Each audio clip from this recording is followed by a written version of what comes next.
अस्सलामुअलैकुम, क्या हाल है। होप ठीक होंगे, खैर से होंगे, खुश होंगे।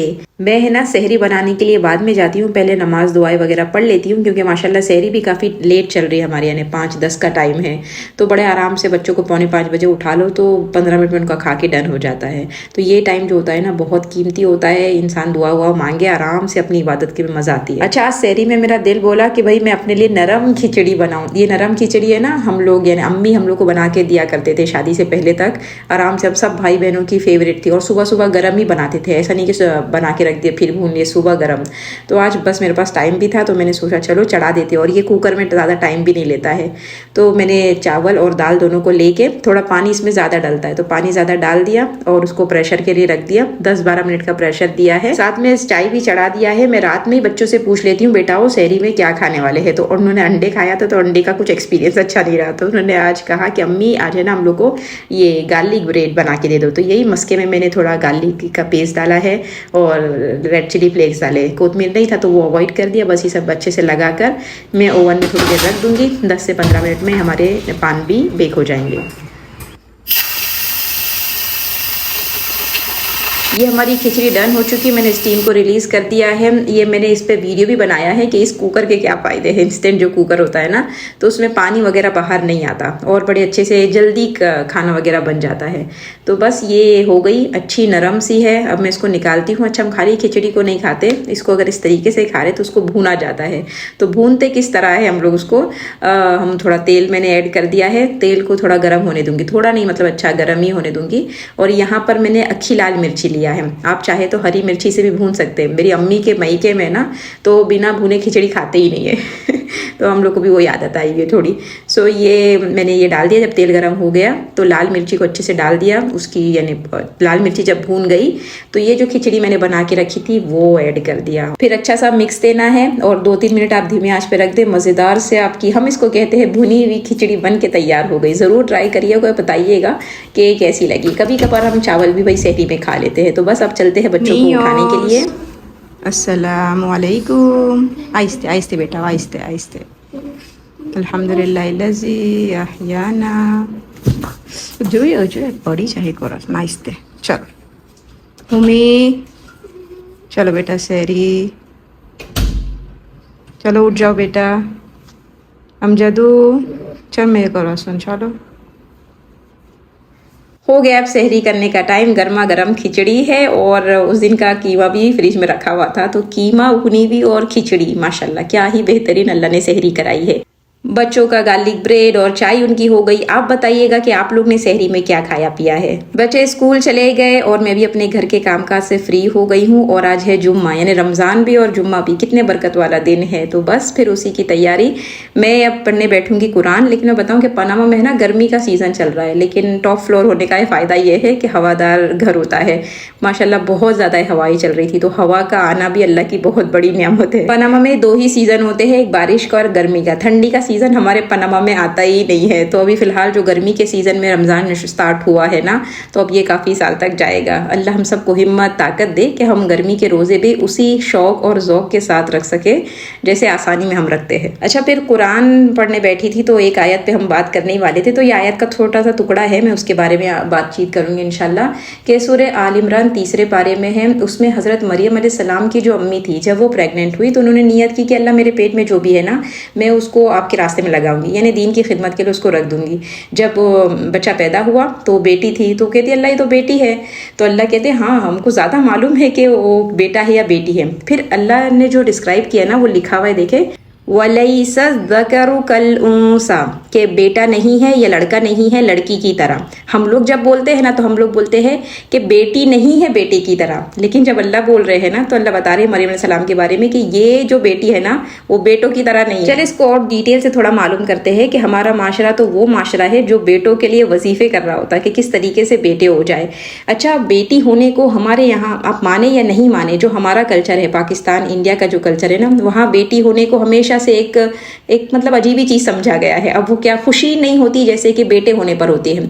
और बोलेंगे कैसे आप बोल सकते हैं, क्योंकि बेटों के लिए तो बाकायदा दुआएं मांगी जाती, बाकायदा वजीफे किए जाते हैं। कभी बेटी के लिए यानी किसी के बहुत ज़्यादा बेटे हो गए हो ना तो फिर कोई वजीफा करेगा बेटी के लिए, वरना अक्सर जो हमारे इधर के वज़ाइफ होते हैं वो बेटों ही के लिए होते हैं। और कुरान हमको बताता है कि किन लोगों की आदत थी, जो लोग काफिर थे, जो अल्लाह को नहीं मानते थे, जो नबी को नबी नहीं मानते थे, वो लोग होते थे जो बेटी को बोझ समझते थे, एक ऐब वाली बात समझते थे। जब उनको खबर मिलती कि बेटी है तो उनका चेहरा उतर जाता था कि भाई बेटी है, हमारे यहाँ कहते हैं पोई रीच है। अच्छा, जब हम तारीख पढ़ते थे तो हमको मिलता है कि ये जो बाप लोग होते थे यानी काफिर जो बाप होते थे उनको बेटी ऐबदार लगती थी तो वो बेटियों को जिंदा दफन कर देते थे।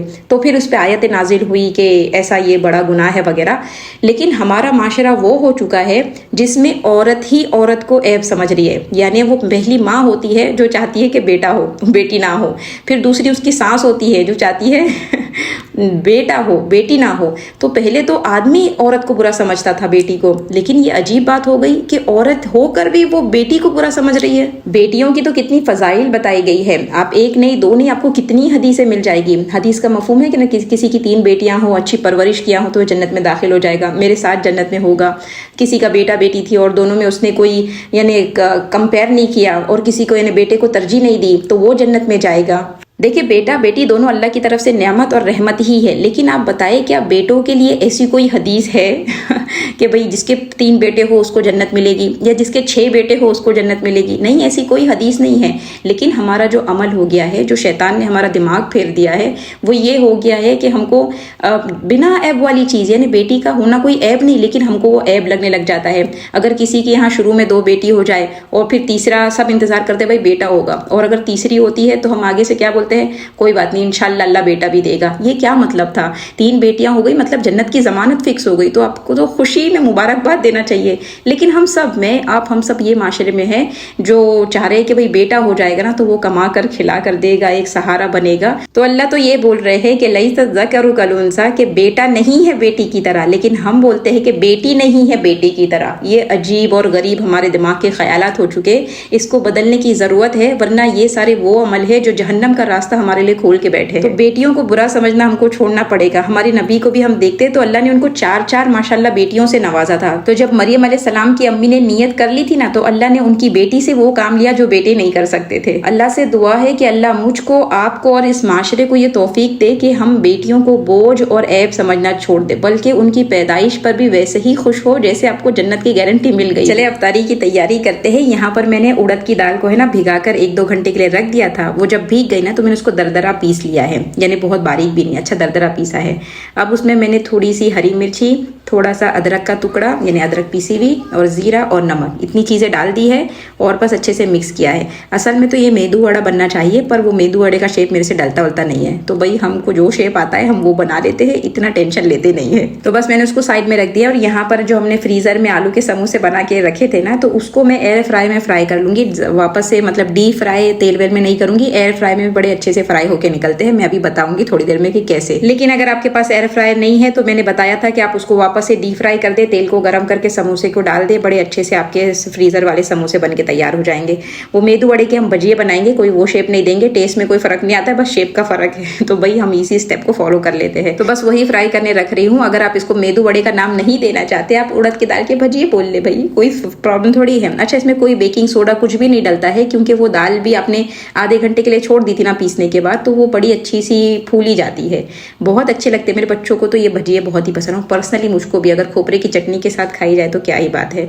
साथ में फिर आपने देखा कि पास्ता बना रही हूँ, मैंने पास्ता की रेसिपी भी शेयर की है, इंशाल्लाह डिस्क्रिप्शन में उसका लिंक मैं शेयर कर दूंगी। ये हमारे क्रिस्पी से क्रंची से भजिए हो गए हैं तैयार। जब गोल्डन कलर आ गया ना हम निकाल देंगे। अच्छा, हम दाल जब पीसेंगे ना तब हम उसमें कम से कम पानी डाल के पीसेंगे और दरदरा पीसेंगे, तो ही वो अच्छे क्रिस्पी और क्रंची होंगे, वरना अगर पानी ज्यादा हो गया पीसते वक्त तो फिर ऐसे गोल गोल शेप नहीं आएगा उनका। अच्छा, साथ में मैंने एम्पनादा जो फ्रीजर करके रखे थे ना, मैं इंशाल्लाह लिंक शेयर करूंगी। सब रमजान के पहले की चीजें देखे काम आती है कैसे, कि बस खाली निकालना है, फ्राई करना है। सो ये भी मैं थोड़े फ्राई कर लूँगी। और मैं अपने लिए आज क्या बना रही हूँ वो थोड़ा बता देती हूँ। बेटी ने कहा था कि वो समोसा चाट खाएगी, तो वो समोसा चाट की रेसिपी मैंने शेयर तो की भी है। तो उसमें जो चने जो बनाते हैं ना, तो उसमें मैंने अपने लिए डाल दिया, भाई समोसा नहीं खाएंगे, थोड़ा डाइट को फॉलो कर रहे हैं। अल्हम्दुलिल्लाह इतने रोजे हो गए तो अभी तक डाइट कोई ख़राब नहीं हुई। तो चने में मैंने थोड़ी दही और ये ककड़ी और थोड़े सींग के दाने ये डाल दिए हैं, और फिर साथ में हरी चटनी और लाल इमली की चटनी ये डाल दिया। आप ये मिक्स करके खाना, इतना अच्छा होता है और इतना पेट भरने वाली चीज़ है और मज़े का भी होता है। ऐसा भी नहीं कि कोई प्रॉब्लम कर रहा है। तो मैंने कहा था ना भाई चना चाट खा लेना, तो कभी मैं इस तरीके की बनाती हूँ, कभी काले चने की बना लेती हूँ। बस माशाल्लाह हमारी अफ्तारी तकरीबन डन हो चुकी। वो जो मैंने नीचे चने बिछाए हैं, फिर ऊपर समोसे रखे हैं, अब इसमें इमली की चटनी और हरी चटनी और ऊपर से सेव डाल देंगे। तो समोसा चाट है, मेंदू वड़े के भजिए है यानी उड़द की दाल के भजिए है, एम्पानादा है, और अभी पास्ता निकालते हैं कलिंगा। बस ये थी जुम्मा के दिन की हमारी अफ्तारी। अल्लाह पाक हम सब की रोज़ी में बरकत अता फरमाए और हलाल रोज़ी से हम सबको नवाजे। इंशाल्लाह फिर मिलेंगे, जल्द मिलेंगे, तब तक के लिए अस्सलामु अलैकुम। चलो खावा बेहवा ना, હું બનાવેલા છે આજે મમ્મી? Pasta. હા હા, Any favor? હું નહીં ખબર. Any favor? Ensalada. Ensalada de fruta, Ensalada. ¿qué más? Paso. Ajá, Una. भजिया, Musia. Sandía. ajá, Piato. ajá, Agua. Samosa chaat, Croissant. empanada. Empanada de gusta. चलो आ जाओ तुम भी खाने।